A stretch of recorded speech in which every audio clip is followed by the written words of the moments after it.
Di balik ambisi Cina untuk menguasai wilayah laut strategis Laut Cina Selatan yang bisa saja semakin memperkuat kekuatan ekonominya di dunia, memang terlihat jelas saat ini.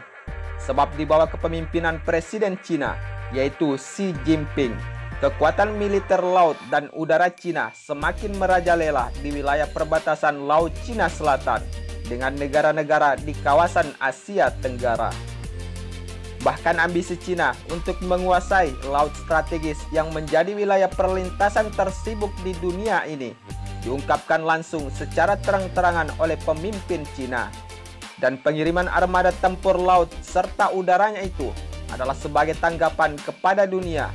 bahwa Cina adalah negara kuat, sehingga Amerika Serikat sudah tidak berhak lagi untuk menguasai jalur perlintasan internasional di Laut Cina Selatan.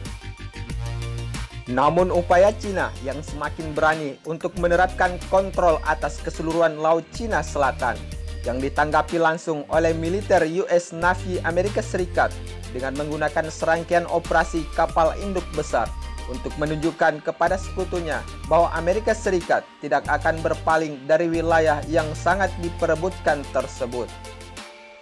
Hal itu ditunjukkan oleh Amerika Serikat ketika selama akhir pekan kapal induk US Navy Amerika Serikat, yaitu USS Ronald Reagan dan USS Nimitz berlayar ke Laut Cina Selatan, yang mengundang tantangan lain terhadap klaim Cina terhadap kedaulatan maritim wilayah yang secara konsisten ditantang oleh para sekutu Amerika Serikat tersebut. Di dalam pelayaran dua kapal induk Amerika Serikat di Laut Cina Selatan yang menjadi medan ajang persengketaan antara Cina dengan Amerika Serikat dan negara-negara di Asia Tenggara,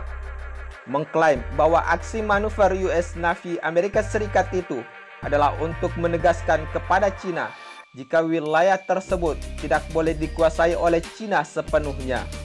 sebab semua negara memiliki hak atas kebebasan navigasi di wilayah tersebut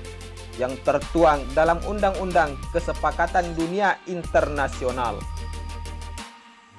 Namun menanggapi pernyataan Amerika Serikat, Cina menolak keberadaan Amerika Serikat di wilayah Laut Cina Selatan, sehingga pemerintah Cina mengerahkan armada tempur laut dan udara PLA Cina di kawasan tersebut untuk menghadapi aksi manuver US Navy Amerika Serikat yang dianggap sebagai aksi provokasi.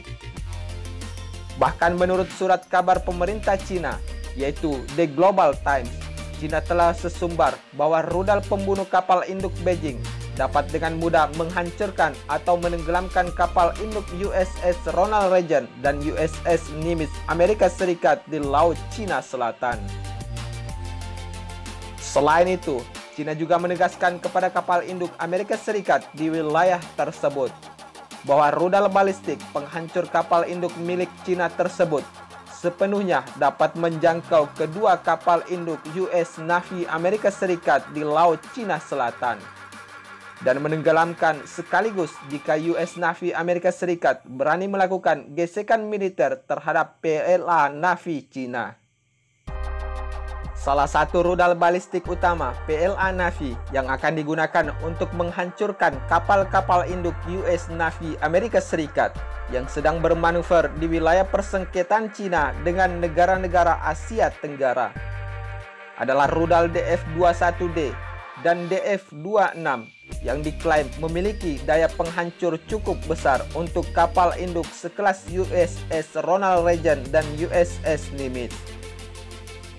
Namun klaim Cina bahwa kapal-kapal induk Amerika Serikat rentan adalah pertanyaan yang terbuka untuk diperdebatkan,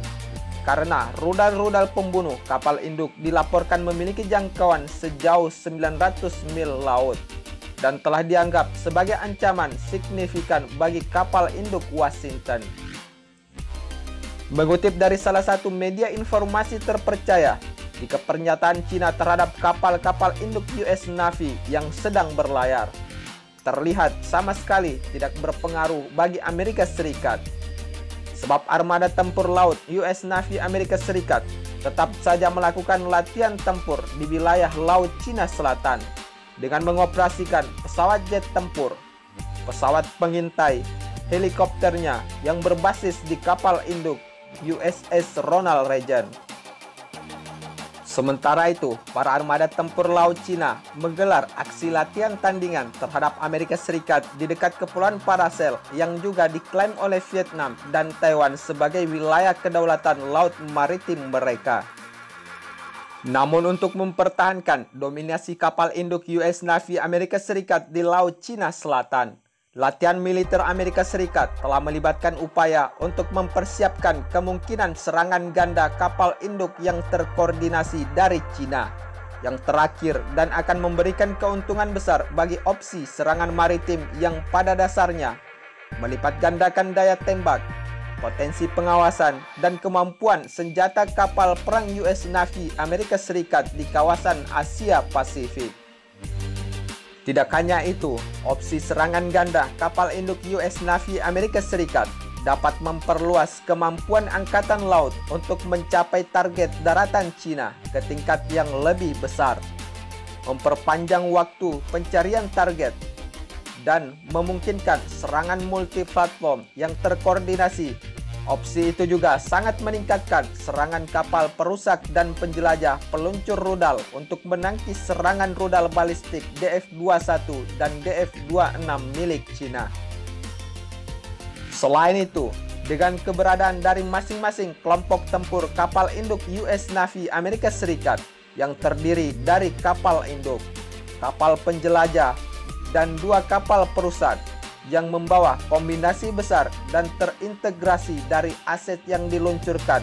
melalui laut adalah salah satu alasan mengapa Amerika Serikat mempertahankan wilayah tersebut dari aksi barbaran Cina terhadap negara-negara di kawasan Asia Tenggara. Namun, jika kita melihat pernyataan Cina yang sesumbar dengan mudah akan menenggelamkan kapal-kapal induk US Navy Amerika Serikat di Laut Cina Selatan, ada faktor-faktor lain yang perlu dipertimbangkan untuk menganalisis mampu atau tidaknya kedua jenis rudal pembunuh kapal induk Cina itu untuk menenggelamkan kapal induk US Navy Amerika Serikat. Sebab kapal-kapal US Navy Amerika Serikat yang diterjunkan langsung ke wilayah persengketaan tersebut telah dilengkapi rudal balistik dan jenis senjata lainnya, serta dilengkapi dengan sistem teknologi tercanggih. Apalagi sistem rudal Cina itu dianggap tidak dapat melacak posisi kapal-kapal induk US Navy Amerika Serikat di saat kapal perang US Navy berpindah tempat di setiap saat, atau target lokasi penembakan rudal tersebut tidak dapat dilacak sepenuhnya dan dianggap bukan sebagai ancaman yang cukup serius oleh US Navy. Selain itu, Angkatan Laut Amerika Serikat terus memajukan teknologi baru untuk meningkatkan sistem pertahanannya yang berlapis-lapis dari serangan terintegrasi musuh. Namun untuk menghadapi armada tempur PLA Cina, kedua armada tempur Angkatan Laut Amerika Serikat terus membuat langkah cepat dan mempersenjatai kapal-kapal permukaan dengan senjata laser baru dan sistem elektronik warfare canggih yang cenderung menjamin rudal-rudal yang masuk, menghentikan serangan musuh dan menghancurkan lintasan mereka atau hanya membuang senjata dari incaran target musuh. Selain itu, sistem pertahanan berlapis Angkatan Laut Amerika Serikat tidak hanya mencakup sensor berbasis udara, ruang angkasa, dan jarak jauh yang lebih baru, tetapi juga Deckfire interceptornya juga terus menerima upgrading perangkat lunak untuk akurasi yang lebih baik.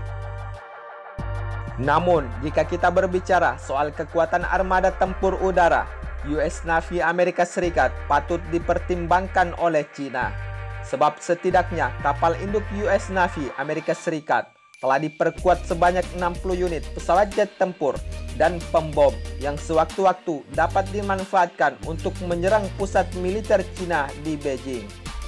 Apalagi saat ini di kawasan Asia Pasifik, armada tempur Amerika Serikat telah diperkuat dengan 3 unit kapal induk US Navy Amerika Serikat.